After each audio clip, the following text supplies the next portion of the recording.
Hey welcome back. I am Dharmendra sir from DSL Learning, Doctor Mukherjee Nagar, Delhi. मेरे प्यारे बच्चे, आज ना एक्चुअली ये चैनल पता है क्यों है? ये आपके बेसिक के लिए है, बिल्कुल बेसिक। आ गए सब लोग? बिल्कुल बेसिक के लिए अपने मोबाइल को रख के साइड में पढ़ना ही प्रयास करो। मैं सब कुछ लिख दिया हूं, सिखाने का प्रयास मैं कर रहा हूं। ये चैनल जो बनाया हूं ना, उन बच्चों के लिए या उन स्टूडेंट्स के लिए जिनका बेसिक थोड़ा सा पुअर है, जो अपने आप को साउंड नहीं कर पाते, प्रोनाउंस नहीं कर पाते, कौन सा वर्ड कहाँ साइलेंट होता है, कौन सा वर्ड कब बोला जाता है। तो मैं चाहता हूं उन बच्चों को थोड़ा सिखा दिया जाए कुछ साइलेंट लेटर। तो आज हमने जो चर्चा किया है वो साइलेंट लेटर का चर्चा है कि आखिर कि साइलेंट लेटर जो है कौन से वर्ड में कब कहाँ होता है। देखो लिखा साइलेंट लेटर्स इन वर्ड, यानी वर्ड में साइलेंट लेटर कौन सा होता है और कैसे उसको बोला जाए। ये बेसिकली आपके स्पेलिंग को भी इंप्रूव करेगा, या आपके साउंड को थोड़ा टोन करेगा और आपको स्मार्ट बनाएगा। ये बहुत बेहतरीन तरीके का तैयारी है। आप सबको पता है क्या है?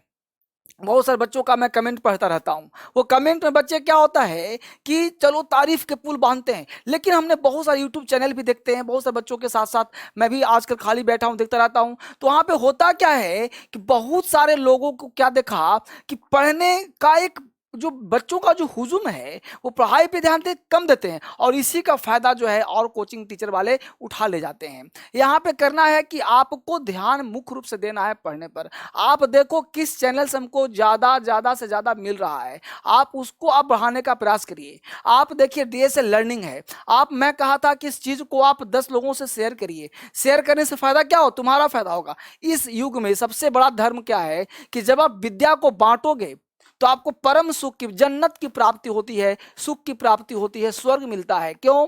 क्योंकि ये विद्या, एजुकेशन एक ऐसा चीज है जिसको बांटने से व्यक्ति को एक सुख मिलता है। जैसे आज मैं आपको दे रहा हूं तो मुझे आनंद मिल रहा है। क्यों? क्योंकि मैं देख पा रहा हूं कि हजारों बच्चे सीख पा रहे हैं। अरे मेरे प्रयास से, मैं ये नहीं कहता कि मैं विद्वान हूं तुम्हें विद्वान बना दूंगा, लेकिन मेरे प्रयास से अगर इतना सा भी फायदा होता है, मेरे इस छोटे से प्रयास से अगर आपके दिमाग में एक नया कॉन्सेप्ट चला जाता है, मेरे इस छोटे से प्रयास से अगर आपका बच्चा, आपका भतीजा, आपका बेटा सीख जाता है, या आपके एग्जाम में थोड़ा सा काम आ जाता है, तो मैं अपने आप को धन्य मानूंगा। तो इसी पर बेस्ड है कुछ क्वेश्चंस जिसको आप क्वेश्चन नहीं, कॉन्सेप्ट जिसको आप देखिए, साइलेंट लेटर्स इन वर्ड्स, यानी वर्ड में कौन सा लेटर साइलेंट होता है। अब देखो लिखा है lamb, comb, tomb, dumb, thumb. अब ऐसे लोग बी है तो बी पढ़ना पड़ेगा, लेकिन कॉन्सेप्ट कहता है कि एम के बाद, देखो एम के बाद और एम के बाद बी, कौन सा वर्ड? बी प्रायः साइलेंट होता है। देखो एम के बाद बी है कि नहीं? एम के बाद बी है कि नहीं? एम के बाद बी है कि नहीं? एम के बाद बी है कि नहीं? तो एम के बाद बी प्रायः चुप रहता है। तो बोलो इसको लैम्ब पढ़ें कि लैम्प पढ़ें? इसको पढ़ेंगे लैम। तो लैम का हिंदी होता है मेमना। तो लैम मतलब मेमना। इसको कॉम्ब नहीं पढ़ेंगे, कॉम। कॉम का मतलब कंघा। इसको पढ़ेंगे टॉम। टॉम्ब नहीं, इसको हालांकि रियल साउंड टुम्ब होता है। तो टुम्ब का मतलब मकबरा, लिखा तो टॉम्ब है लेकिन पढ़ेंगे टुम।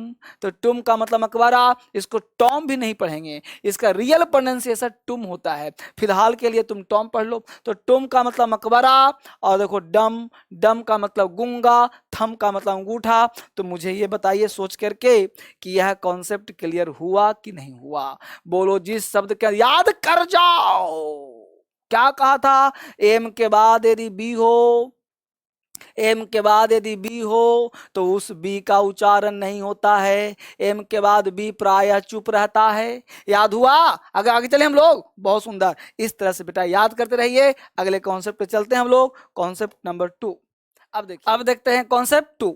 अब देखिए 2 कहता है टी के बाद, टी के पहले बी साइलेंट होता है। अब टी के पहले जो बी है वो साइलेंट होता है। अब आपको ये समझना है कि भाई टी के पहले बी क्या रहता है? साइलेंट रहता है। तो यह चीज आपको सीखना है कि टी के पहले बी, अब देखो बच्चे टी के पहले बी है कि नहीं? है ना। तो टी के पहले बी है, तो टी के पहले जो भी बी है वो साइलेंट होता है। अब इसको क्या पढ़ना है, इसको डेबट नहीं पढ़ना है, इसको डेबटर नहीं पढ़ना है, इसको डाउबट नहीं पढ़ना है, डाउबट फुल नहीं पढ़ना है। तो पढ़ना क्या है सर, इसको डेट पढ़ना है, इसको डेटर पढ़ना है, इसको डाउट पढ़ना है, इसको डाउटफुल पढ़ना है। यानी टी से पहले बी चुप रहता है, टी से पहले बी शांत रहता है। तो टी से पहले बी नहीं बोलना है, साइलेंट रखना है। ये बोलते बोलते अपने आप हो जाएगा। मैं सिखा रहा हूं, ये मेरे से बोलते बोलते सीखते सीखते आपको अपने आप डेवलप कर जाएगा। आप कर लोगे, मुझे उम्मीद है। तो चले इसके तीसरे कॉन्सेप्ट की तरफ। बहुत सुंदर। अब देखिए तीसरे कॉन्सेप्ट की तरफ। अब कह रहा बेटा देखो गौर से, आप सब एक एक चीज गौर से देखिए फटाफट। कितना बढ़िया क्लास होने वाला है, अभी एक से एक मजा आने वाला है। इसको मैं दो पार्ट में बांट दूंगा। स्पेलिंग मिस्टेक में हेल्प करेगा, आपके साउंड को ठीक करेगा, ये बेहतर बनाएगा आपको, औरों से अलग बनाएगा आपको। ये बहुत बढ़िया चैनल है डीएसएल लर्निंग, उनके लिए बनाया हूं जो बच्चे पढ़ना चाहते हैं। इसको अपने पास संजो के रख लो, हजारों में शेयर करो, तभी मजा आएगा। अब देखो, यदि डी का प्रयोग जी से पहले हुआ हो तो डी साइलेंट होता है। यदि डी का प्रयोग, देखो पढ़ते, डी का प्रयोग जी से पहले हुआ हो, देखो जी से पहले है कि नहीं, एक देखो, यदि डी का प्रयोग जी से पहले हुआ हो, यदि डी का प्रयोग जी से पहले हुआ हो, यदि डी का प्रयोग जी से पहले हुआ हो, यदि डी का प्रयोग जी से पहले, डी से पहले सब लोग, तो डी प्रायः साइलेंट होता है। तो उस डी को चुप कर देंगे, साइलेंट लेटर, चुप लेटर।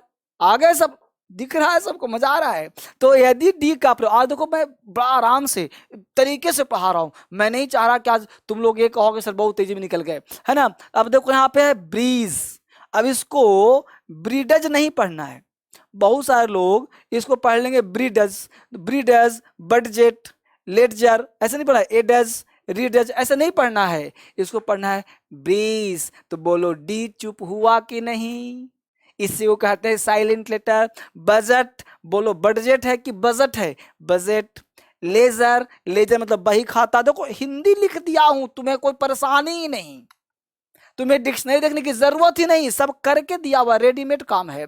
अब देखो ना, एज, एज मतलब किनारा, रीज पर्वतमाला, पर्वत को रीज कहते हैं, है ना। तो इससे याद हो गया ब्रीज, बजट, लेजर। कब सर, जब डी का प्रयोग जी से पहले हुआ हो, डी का प्रयोग जी से पहले हुआ हो, डी का प्रयोग जी से, उम्मीद है हो गया होगा। अगला चरण चलते हैं हम लोग फटाफट, बहुत सिंपल है। देखो अगला, यदि जी का प्रयोग एन से पहले हुआ हो तो जी साइलेंट होता है। यदि जी का प्रयोग एन से पहले, अब देखते हैं, जी का प्रयोग एन से पहले, जी का प्रयोग एन से पहले, जी का प्रयोग एन से पहले, जी का प्रयोग एन से पहले हुआ हो, तो जी का प्रयोग एन से पहले हुआ हो तो जी, ये जो जी है ना वो साइलेंट होता है।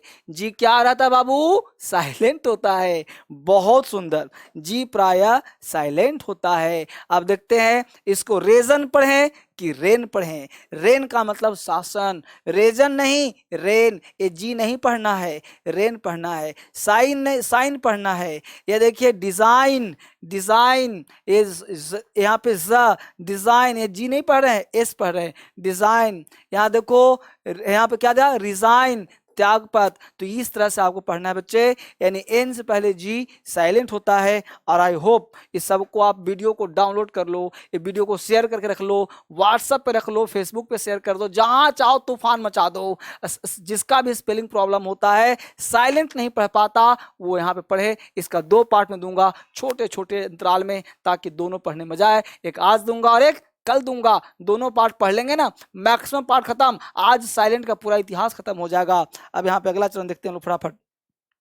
एच के बाद कोई वॉवेल हो तो एच प्रायः साइलेंट होता है। एच के बाद कोई वॉवेल हो, देखिए तो एच के बाद वॉवेल है कि नहीं है, एच के बाद कोई वॉवेल हो तो एच प्रायः साइलेंट, यानी ये वाला जो एच है उच्चारण नहीं होगा। ये जो एच है ना, इस ए क्या साइलेंट होगा। यानी एच के बाद अगर कोई वॉवेल लेटर हो तो वह एच चुप हो जाता है। भाई कि तुम्ही लोग अपना काम करो, मैं नहीं कुछ कर रहा। अब देखो यहाँ पे हेयर बोले, हियर बोले या एयर बोले, तो इसका साउंड पता है क्या होगा, एयर होगा। इसका साउंड होगा ए आर, एयर मतलब उत्तराधिकारी, एयर मतलब उत्तराधिकारी। इसको हावर नहीं बोलेंगे, हावर, इसको बोलेंगे आर, आवर, और घंटा घंटा वो टाइम वाला घंटा, 1 घंटा 2 घंटा वाला है ना। तो आवर मतलब घंटा। ये देखो हॉनेस्ट नहीं बोलेंगे, ऑनेस्ट बोलेंगे। बहुत सारे बच्चे हॉनेस्ट बोलते हैं, इसको ऑनेस्ट बोलेंगे। ऑनेस्ट का साउंड आएगा। यहाँ देखो ऑनर सम्मान, ऑनरेरी अवैतनिक, अवैतनिक बिना वेतन का काम कर रहा है, ऑनरेरी काम कर रहा है। ऑनरेरी को हम लोग अवैतनिक बोलते हैं। याद हो रहा है? इस कंसेप्ट को लिख लो, याद कर लो। एच के बाद वॉवेल हो तो एच प्रायः चुप रहता है, एच के बाद कोई वॉवेल हो तो एच प्रायः शांत रहता है। मुझे भरोसा है याद हो रहा होगा। अगला कॉन्सेप्ट देखिए, फटाफट समझने का प्रयास करिए, इसको स्क्रीनशॉट लीजिए, याद करिए। अगला कॉन्सेप्ट, यदि किसी शब्द के अंत में जीएच हो, जीएचटी हो, जीएच हो या जीएचटी हो, किसी शब्द के अंत में जीएच हो या जीएच टी हो, देखो जीएच जीएचटी दिख रहा है, आया हो तो जीएच का जीएच प्रायः साइलेंट होता है। यदि जीएच हो जीएचटी अंत में हो, देखो अंत में तो है ही जीएचटी, जीएचटी जीएच जीएच जीएसटी जीएसटी, यानी जीएसटी हो या जीएच हो तो वह प्रायः चुप रहता है, शांत रहता है। मेरे दोस्त समझ में आपको यहाँ तक आ रहा होगा। पढ़ करके देखते हैं इसको कि सर ब्रॉट, अब देखो तो जीएच चुप है कि नहीं है, BROUT ब्रॉट पढ़ रहे, टी पढ़ रहे, जीएच पढ़ ही नहीं रहे हैं। ब्रॉट लाया, ब्रिंग से होता है ना, ब्रिंग ब्रॉट, ब्रिंग हो गया V1, ब्रॉट हो गया V2 V3। कैट से बना कॉट, तो कॉट मतलब लाया, जीएच हो गया चुप, कॉट मतलब पकड़ा, है ना। ब्रॉट मतलब लाया, कॉट मतलब पकड़ा। थ्रू, अब थ्रू को बोलते हैं जीएच, थ्रू मतलब के द्वारा, से द्वारा, थ्रू बोलते हैं। ऑल दो, यद्यपि, ऑल दो ही इज रिच, फिर भी, है ना, ऑल दो he is rich yet unhappy, यानी हालांकि वो अमीर है फिर भी नाखुश है। तो ऑल दो के लिए थ्रू का, दो का प्रयोग करते हैं, THOEG दो, इसका साउंड क्या होता है, दो। दो बोलो चाहे ऑल दो बोलो, ALTHOUGH, तो दो ऑल दो एक ही वर्ड है, दो मतलब यद्यपि और ऑल दो मतलब यद्यपि। नाइट, नाइट का मतलब योद्धा सुरवीर, नाइट इसको के भी चुप रहता है, ध्यान रखना, बताऊंगा आगे। नाइट का मतलब सुरवीर, ब्राइट का मतलब चमकीला, बड़ा ब्राइट फेस है, तो ब्राइट का मतलब चमकीला। याद हो रहा है बच्चे? तो ये एक पार्ट में दे रहा हूं, एक पार्ट और देने का प्रयास करूंगा। ये अभी छठा है। अगला कॉन्सेप्ट देखते हैं। यहाँ पे देखो, यदि के के बाद एन हो, यदि के के बाद एन हो तो के साइलेंट रहता है। यदि के के बाद एन हो, देखो के के बाद एन है कि नहीं, यदि के के बाद एन हो, के के बाद एन हो तो के बाद एन हो तो के प्रायः साइलेंट रहता है। आप देखो इसको कोनो पढ़ते हैं, कोनो नहीं, नो पढ़ते हैं। के चुप रहता है भाई, देखो क्या पढ़ते हैं, नो, नॉट, नाइफ।